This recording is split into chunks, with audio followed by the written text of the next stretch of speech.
الصلاة والسلام على سيد الرسل وخاتم الأنبياء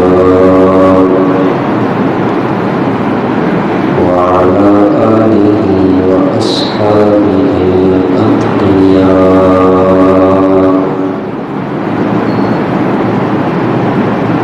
أما بعد فأعوذ بالله من الشيطان الرجيم.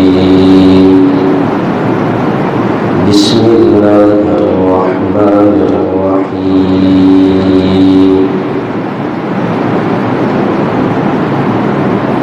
رضي الله عنهم ورضوا عنه. صدق الله العظيم. سبحان ربك رب العزة عما يصفون وسلام على المرسلين والحمد لله رب العالمين. اللهم صل على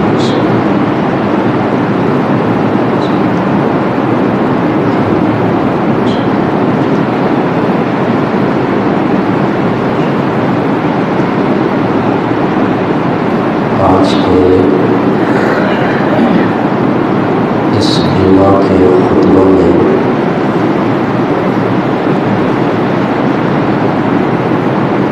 داماد نبی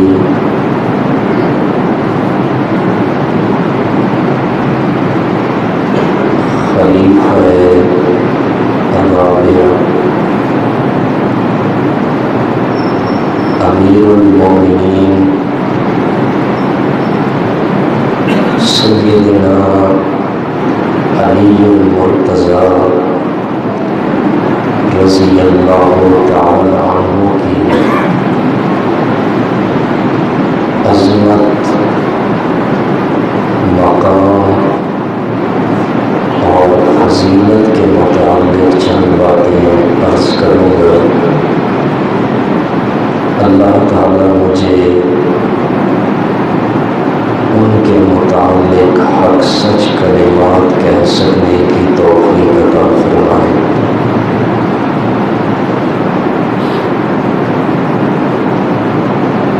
حضرت علی رضی اللہ تعالی عنہ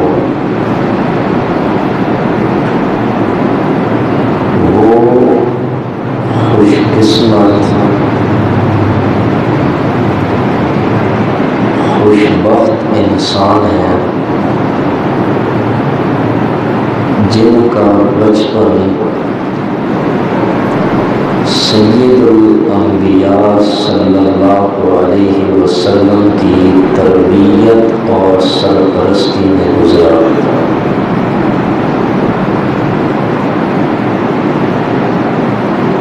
آپ صلی اللہ علیہ وسلم کے چچا ابو طالب کے بچے زیادہ تھے اور آمدنی محدود تھی، اس لیے حضرت جعفر کی کفالت عباس رضی اللہ عنہ نے قبول فرما لی اور حضرت علی کو حضور صلی اللہ علیہ وسلم نے اپنی کفالت میں لے لیا اور حضرت علی نے محمد بن عبداللہ کو محمد رسول اللہ بنتے دیکھا. جب آپ علیہ السلام کو نبوت ملی تو آپ نے مکہ والوں کو ایمان کی دعوت دی. آپ کی اس دعوت کو بڑے بڑے سرداروں نے، بڑے بڑے شاعروں نے، بڑے بڑے دانشوروں نے ٹھکرا دیا، مگر ایک چھوٹا سا بچہ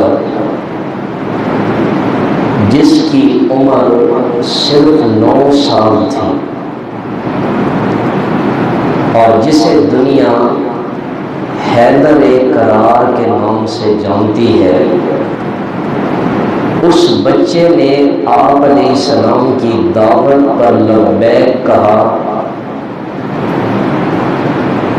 اور ایمان قبول کرنے والوں کی فہرست میں اپنا نام لکھوا دیا۔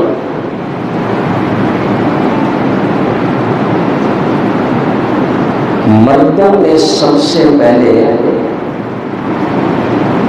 سیدنا صدیق اکبر رضی اللہ تعالی عنہ، عورتوں میں سب سے پہلے حضرت خدیجہ رضی اللہ تعالی عنہ،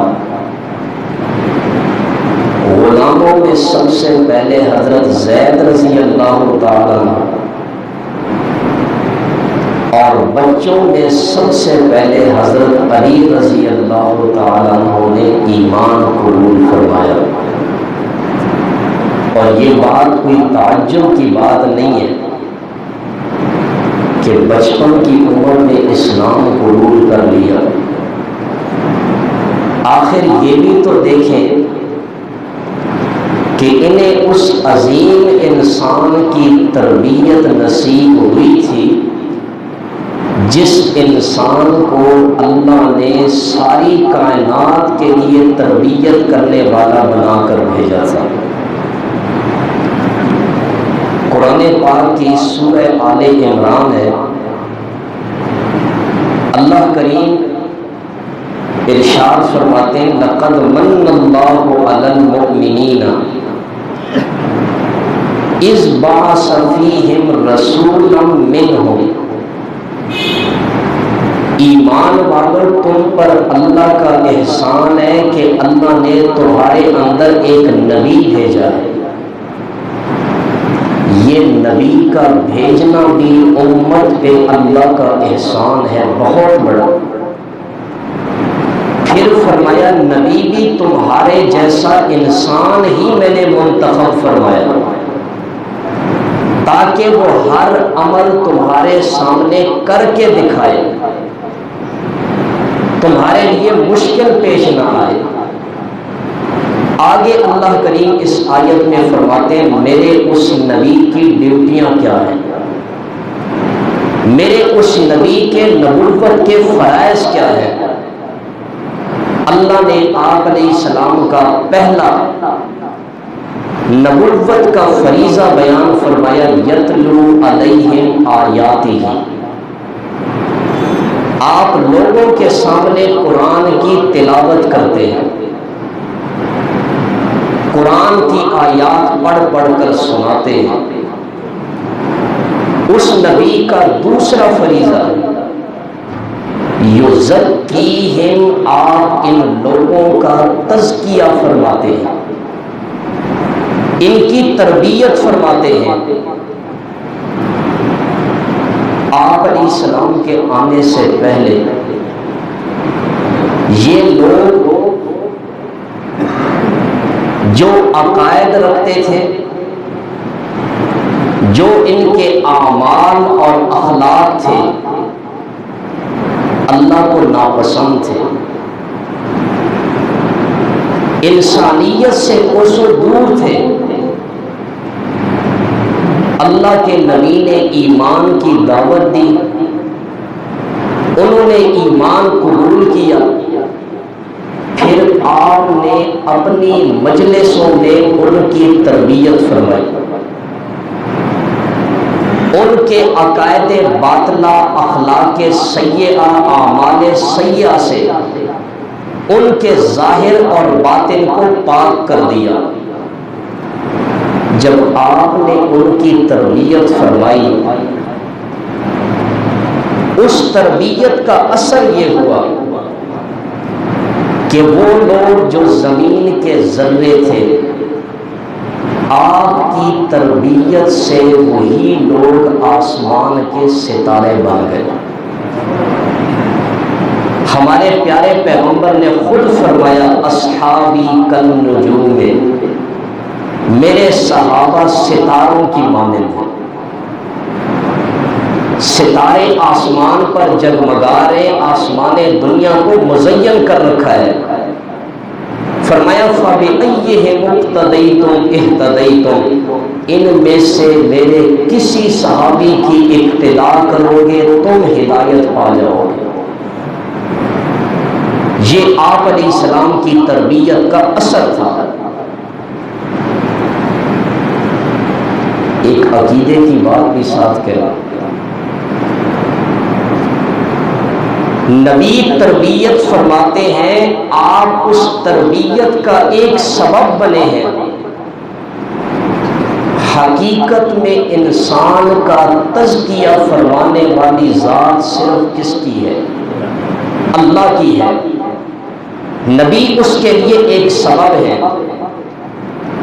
اللہ تعالیٰ کسی کا تزکیہ نہ فرمانا چاہے تو بتائیں، ابو طالب سے بڑھ کر بھی کوئی نبی کے قریب تھا؟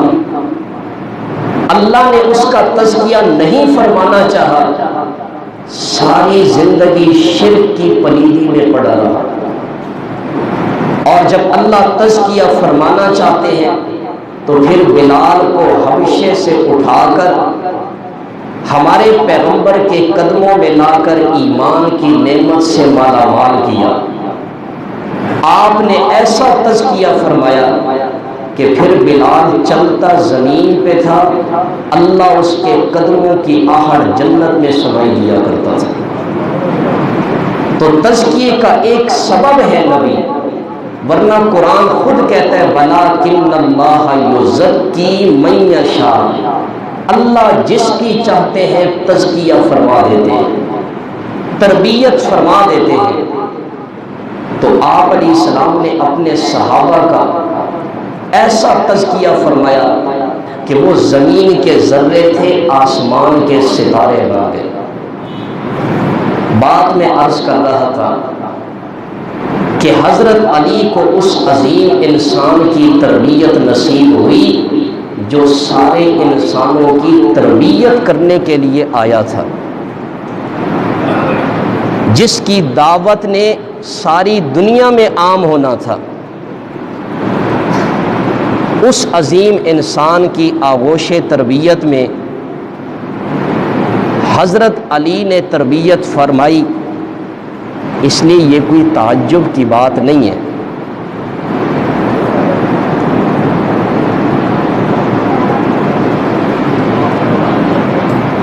اور آپ علیہ الصلاۃ والسلام کو حضرت علی پر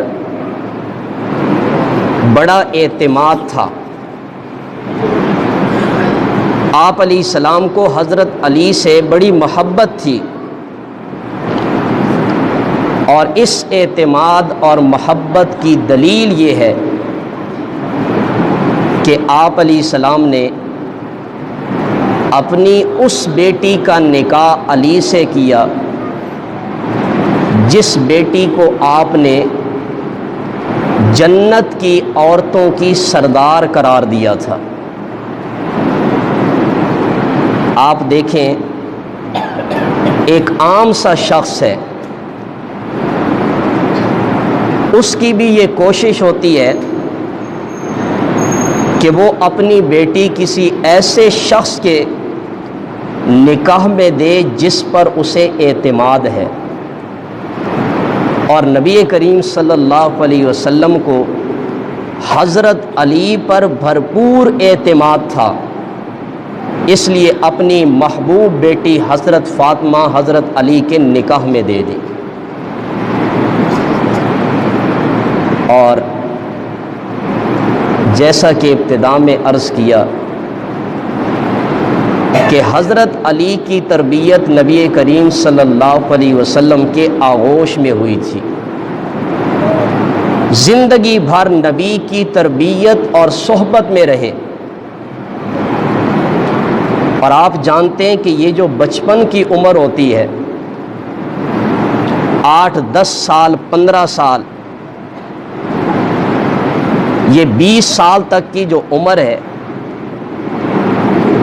اس عمر میں انسان جو کچھ سیکھ لیتا ہے وہ انسان کے دماغ میں نقش ہو جاتا ہے۔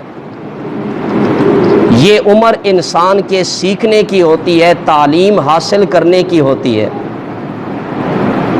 ہم اپنی اولاد کو اسی بچپن کی عمر میں تعلیم کی طرف کتنی توجہ دلاتے ہیں؟ کس لیے؟ اس عمر میں بیٹا سیکھ لے، یہی آپ کے سیکھنے کی عمر ہے۔ حضرت علی رضی اللہ تعالی عنہ اس عمر میں نبی کی صحبت میں رہے، اور آپ علیہ الصلاۃ والسلام کی اس صحبت کا اثر تھا کہ سب سے زیادہ علی نے نبی سے تعلیم کو حاصل کیا۔ اس لیے نبی کریم صلی اللہ علیہ وسلم نے، ترمذی شریف کی روایت ہے، آپ نے فرمایا انا دار الحکمت وعلی بابھا، میں علم کا شہر ہوں، علی اس کا دروازہ ہے۔ میں علم کا گھر ہوں، علی اس کا دروازہ ہے۔ اب یہ حدیث میں نے پڑھ لی ہے، اسی حدیث کو لے کر بعض لوگ کہتے ہیں اللہ کے نبی نے فرمایا کہ میں علم کا گھر ہوں، نبی اس کا، علی اس کا دروازہ ہے۔ نبوت کا سارا علم وہ علی کے پاس ہے اور کسی کے پاس نہیں تھا۔ جنہوں نے حضرت علی کو بڑھاتے بڑھاتے خدائی کے مقام پر کھڑا کیا، انہوں نے اس حدیث کا یہ مفہوم لیا۔ آپ دیکھیں، میں ایک عام سی مثال دیتا ہوں۔ آپ علماء سے احادیث سنتے ہیں، سب سے زیادہ جس صحابی کی روایت آپ سنتے ہیں اس صحابی کا نام کیا ہے؟ حضرت ابو ہریرہ رضی اللہ تعالیٰ عنہ۔ اگر اور کسی کے پاس نبی کی یہ علم والی وراثت نہیں تھی تو سب سے زیادہ احادیث تو حضرت ابو ہریرہ سے مروی ہیں، حضرت ابو بکر سے مروی ہیں، حضرت عائشہ سے مروی ہیں۔ تو یہ صرف اپنی جیب کی باتیں ہیں، اس کی حقیقت کوئی نہیں۔ آپ نے جو فرمایا کہ میں علم کا گھر ہوں، علی اس کا دروازہ ہے، کہ چونکہ یہ بچپن کی عمر سیکھنے کی ہوتی ہے، تعلیم حاصل کرنے کی ہوتی ہے، اس لیے اس عمر میں علی نے میری صحبت اختیار کر کے مجھ سے بہت کچھ حاصل کیا۔ اور پھر حضرت علی رضی اللہ تعالی عنہ نے اپنے دور خلافت میں آپ علیہ الصلاۃ والسلام کے طرز کے مطابق وقتاً فوقتاً لوگوں کو تعلیم دیا کرتے تھے، واعظ و نصیحت فرمایا کرتے تھے، اور خصوصاً جمعہ کے خطبہ میں یہ حضرت علی رضی اللہ تعالی عنہ کا ایک اہم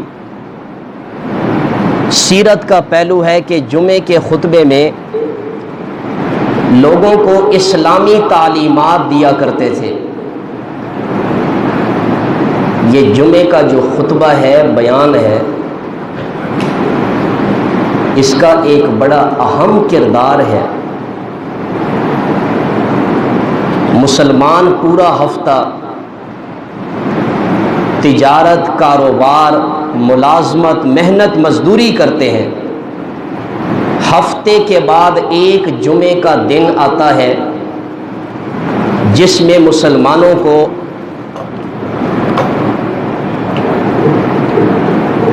دینی تعلیم دی جاتی ہے، ان کی رہنمائی کی جاتی ہے۔ جب وہ جمعے کا خطبہ سنتے ہیں تو پھر سے ان کا ایمان تازہ ہو جاتا ہے۔ حضرت عثمان رضی اللہ تعالی عنہ نے دیکھا کہ لوگ جمعے والے دن دیر سے کاروبار بند کرتے ہیں، تو آپ نے بازار کے قریب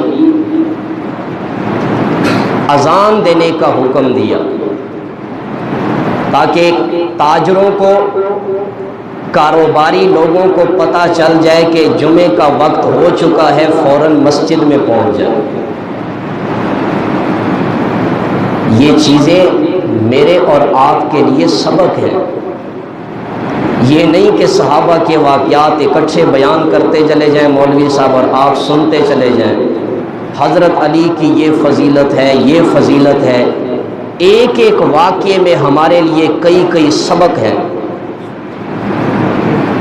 ہم مسلمان ہیں، ہم کہتے ہیں ہم صحابہ سے محبت کرتے ہیں، حضرت علی سے ہمیں محبت ہے۔ صحابہ سے محبت کا کیا مطلب ہے؟ جو کچھ صحابہ نے کیا ہم بھی وہی کر کے دکھائیں۔ صحابہ اذان سنتے ہی مسجد نبوی میں پہنچ جاتے تھے، ہم بھی اس سے سبق حاصل کریں۔ جمعے والے دن کوشش کریں کہ جلد از جلد اپنے کاروبار بند کر کے جمعے کا بیان سننے کی پوری کوشش کیا کریں۔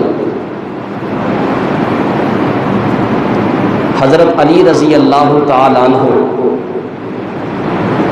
جہاں جمعہ میں دینی تعلیمات سے لوگوں کو روشناس فرماتے، وہاں ساتھ ساتھ بازاروں میں جا کر تاجروں کو، کاروباری لوگوں کو وہاں بھی واعظ و نصیحت کیا کرتے تھے۔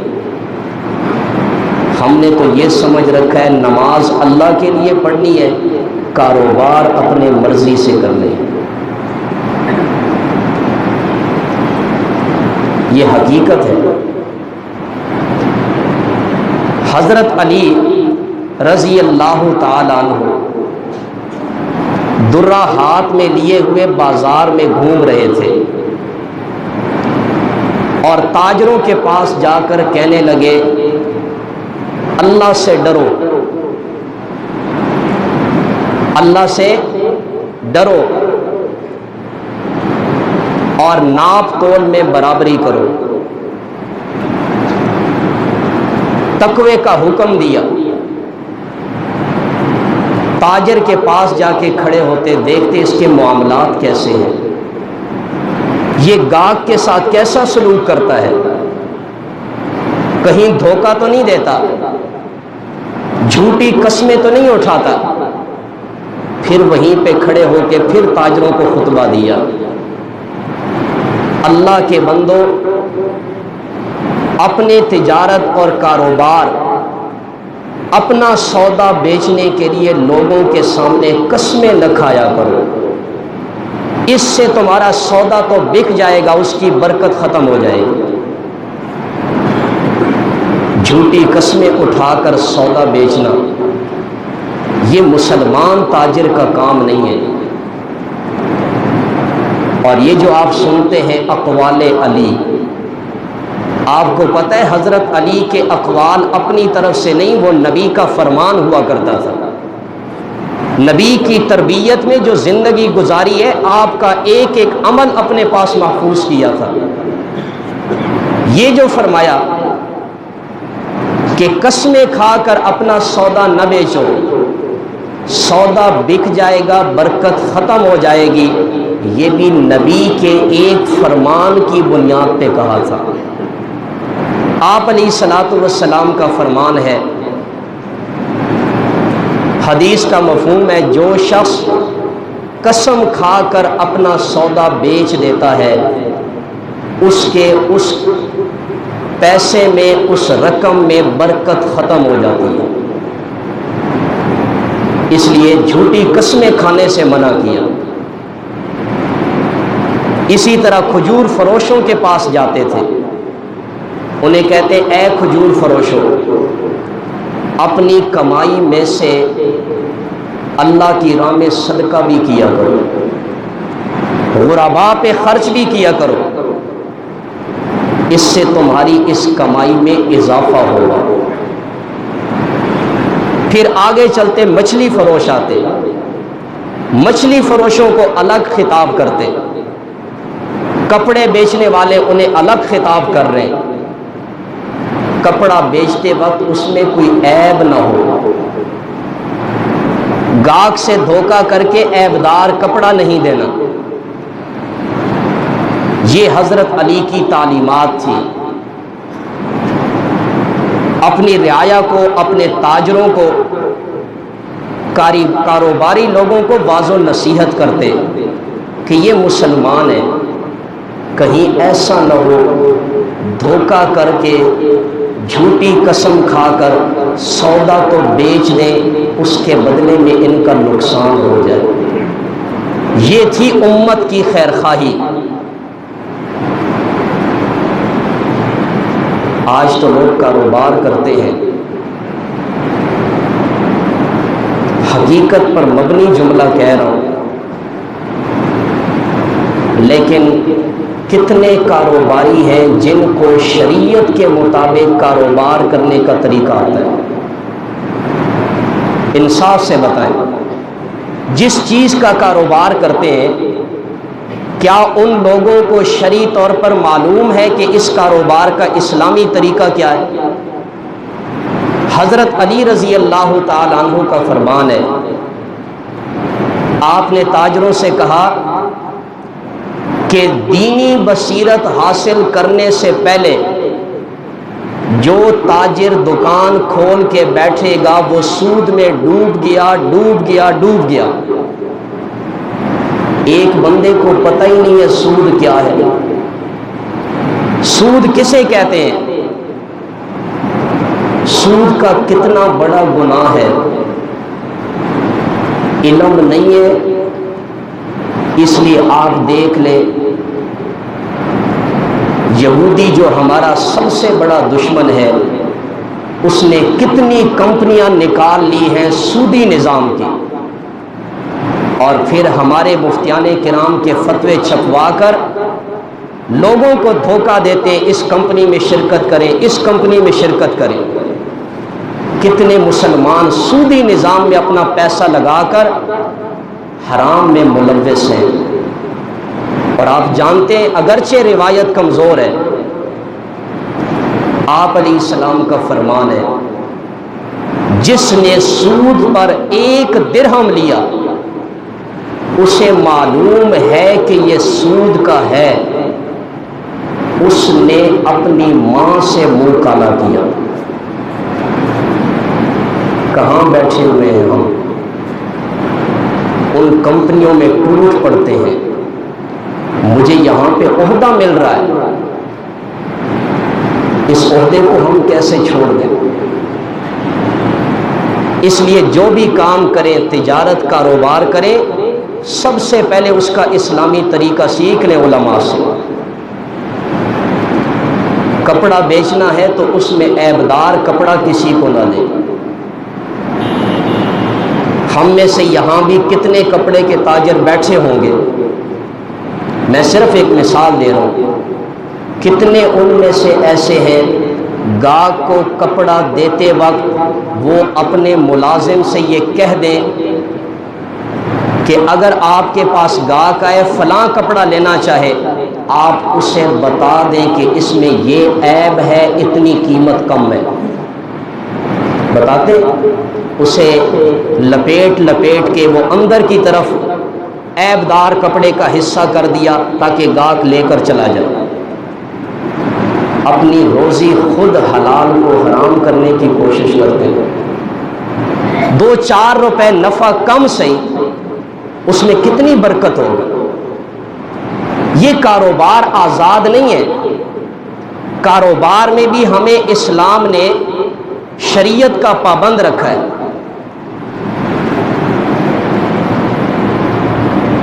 حضرت امام ابو حنیفہ رحمت اللہ علیہ کپڑے کے بہت بڑے تاجر تھے،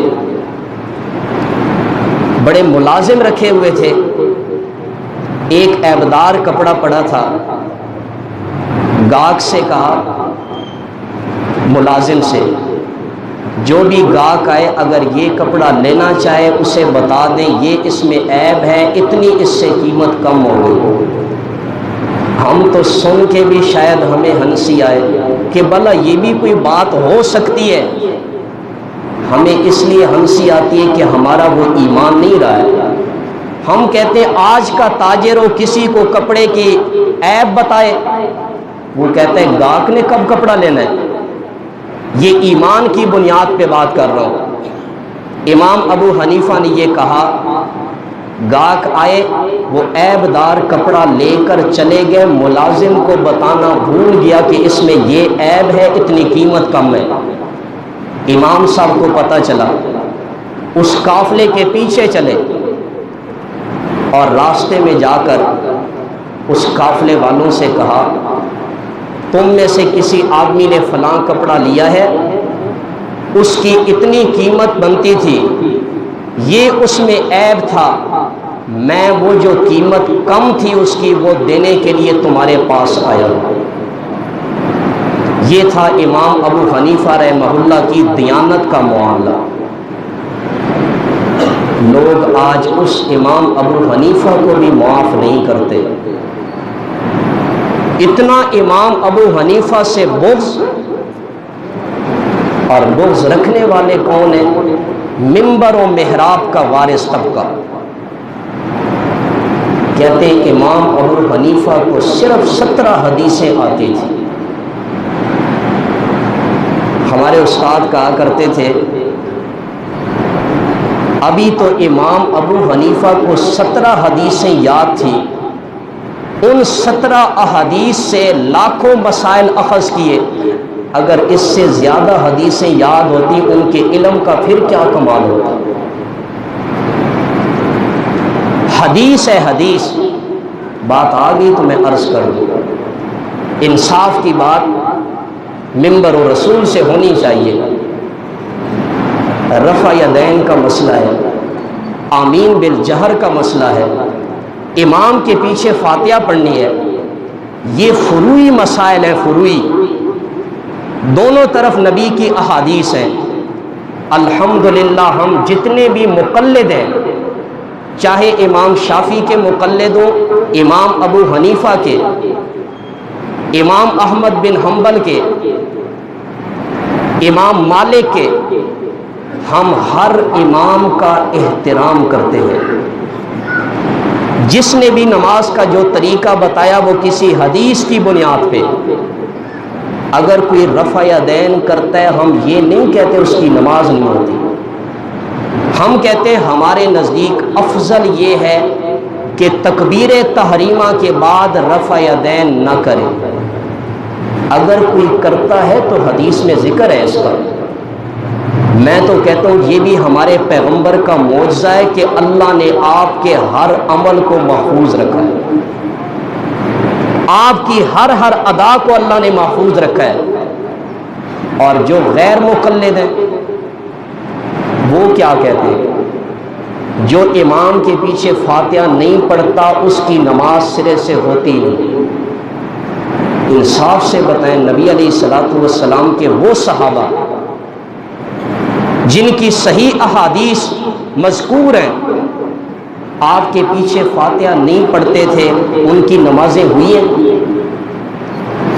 جن احادیث میں صرف تکبیر تحریمہ کے وقت رفع یدین کا ذکر ہے، باقی کسی جگہ پر آپ نے رفع یدین نہیں کیا، ان احادیث کا انکار لازم نہیں آتا۔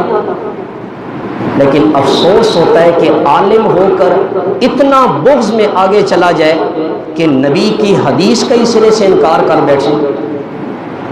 اس لیے میں کہتا ہوں اللہ کا شکر کریں کہ اہل و سنت والجماعت یہ اعتدال والی جماعت ہے، یہ نبی کی کسی حدیث کا انکار نہیں کرتی ہے، فروعی مسائل میں یہ اعتدال پہ چلتے ہیں، ہر امام کا احترام کرتے ہیں۔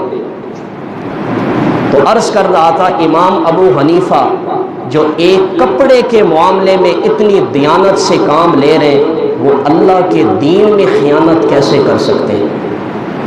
اتنا عظیم انسان، اللہ ہمیں انصاف کی نظر نصیب فرمائے۔ آج امت کے اندر انصاف نہیں رہا، اعتدال پر امت قائم نہیں ہے، اسی وجہ سے یہ افراط و تفرید کے شکار ہو گئے۔ ایک دوسرے پہ فتوے لگا رہے، اور ان مسائل میں جن کا عقائد سے تعلق نہیں ہے۔ اللہ ہمیں دین کی سمجھ نصیب فرمائے۔ تو عرض کر رہا تھا کہ حضرت علی رضی اللہ تعالیٰ عنہ بازاروں میں جا کر بھی تاجروں کو بھی خطبے دیا کرتے تھے، واعظ و نصیحت کیا کرتے تھے، تاکہ تاجر بھی شریعت کے مطابق اپنے کاروبار چلائیں۔ ان میں اگر خوف خدا ہوگا، اللہ کا ڈر ہوگا، کسی گاہک کا حق کیوں مارے گا؟ نبی علیہ الصلوۃ والسلام کا فرمان ہے، آپ نے فرمایا سچا تاجر جو جھوٹ نہیں بولتا ہے، الامین امانت دار ہے، خیانت نہیں کرتا، مع النبیین والصدیقین والشہداء، سچا اور امانت دار تاجر قیامت کے دن نبیوں، صدیقوں اور شہیدوں کے ساتھ کھڑا ہوگا۔ آپ نے اتنی بڑی خوشخبری کیوں سنائی ہے؟ اس لیے کہ اس کام میں احتیاط کرنا تھوڑا سا مشکل ضرور ہے۔ عیبدار چیز آ جاتی ہے، گلی سڑی چیز ہے، دکاندار کہتا ہے یہ نہیں بیچوں گا، میں تو لے کر آیا ہوں، اتنے پیسے کم ہو جائیں گے، لیکن خدا کا خوف رکھتے ہوئے کہ میں نے اللہ کو بھی جواب دینا ہے، اگر گاہک کے ساتھ ایسا سودا اسے بیچوں گا، آج تو چند پیسے مل جائیں گے، لیکن کل اللہ کو میں کیا جواب دوں؟ اسی کا نام تقویٰ ہے کہ دل میں خوف خدا پیدا ہو اور بندہ انسانیت کے ساتھ ہمدردی والا معاملہ کرے۔ تو حضرت علی رضی اللہ تعالیٰ عنہ کی جو یہ تعلیمات تھیں، یہ نبی کی صحبت کا اثر تھا۔ آخر میں ایک حدیث عرض کر کے اپنی بات ختم کرتا ہوں۔ آپ علیہ السلام نے حضرت علی سے فرمایا کہ علی تیری مثال حضرت عیسیٰ کی طرح ہے، تیری مثال حضرت عیسیٰ کی طرح ہے۔ حضرت عیسیٰ کے بارے میں کچھ لوگوں نے غلو اختیار کر کے عیسیٰ کو خدا قرار دیا، عیسیٰ کی محبت میں آ کر کہنے لگے عیسیٰ تو خدا ہے، الہ اور معبود ہے، اور کچھ لوگوں نے عیسیٰ کی شان میں اتنی گستاخی کی کہ عیسیٰ کو معاذ اللہ ولد الزنا قرار دیا۔ حضرت علی نے کہا، میں نے آپ علیہ السلام سے کہا یا رسول اللہ جو کچھ آپ نے فرمایا بالکل ایسے ہی ہوگا۔ اور حضرت علی کے بارے میں دو گروہ بن گئے، ایک گروہ تھا خارجیوں کا جنہوں نے حضرت علی کو معاذ اللہ کافر قرار دیا، حضرت علی کو واجب القتل قرار دیا۔ اسی خارجی ٹولے کا بندہ تھا عبد الرحمن نامی، جس نے حضرت علی رضی اللہ تعالیٰ عنہ کو شہید کیا۔ اور دوسرا گروہ جو حضرت علی سے محبت کرتا تھا اور حضرت علی کی محبت میں آگے بڑھتے بڑھتے کہنے لگے علی مشکل کشا ہے۔ یہ گروہ آج بھی موجود ہے، سنتے ہیں نا، نعرہ لگتا ہے نعرے حیدری یا علی، چاہے کسی نے شراب پی ہے، بھنگ ہے پیے، اور نعرے لگا رہے علی علی کے، علی مولا، علی مشکل کشا۔ یہ میں حدیث کی بنیاد پر آپ کو بتا رہا ہوں، علی مشکل کشا نہیں ہے، علی حاجت روا نہیں ہے۔ دیکھیں ایک جملہ کہہ کے اپنی بات ختم کرتا ہوں۔ اللہ نے جس کو جو درجہ دیا ہے اسی درجے میں اس کو رکھ کر اس سے محبت کرنا، یہ حقیقت میں اعتدال ہے۔ نبی نبی ہے، اس کو نبوت کے درجے میں رکھ کر اس سے محبت کرنا اعتدال ہے۔ صحابی صحابی ہے، اس کو صحابیت کے درجے میں رکھ کر اس سے محبت کرنا اعتدال ہے۔ علی علی ہے، اس کو علی کے درجے میں رکھ کر اس سے محبت کرنا اعتدال ہے۔ ولی ولی ہے، اس کو ولایت کے درجے میں رکھ کر اس سے محبت کرنا اعتدال ہے۔ جو ان درجات سے جس کو بھی آگے بڑھائے گا وہ شرک میں مبتلا ہو جائے گا۔ اللہ تعالیٰ سے دعا ہے جو باتیں سنی اللہ ہمیں عمل کرنے کی توفیق عطا فرمائے۔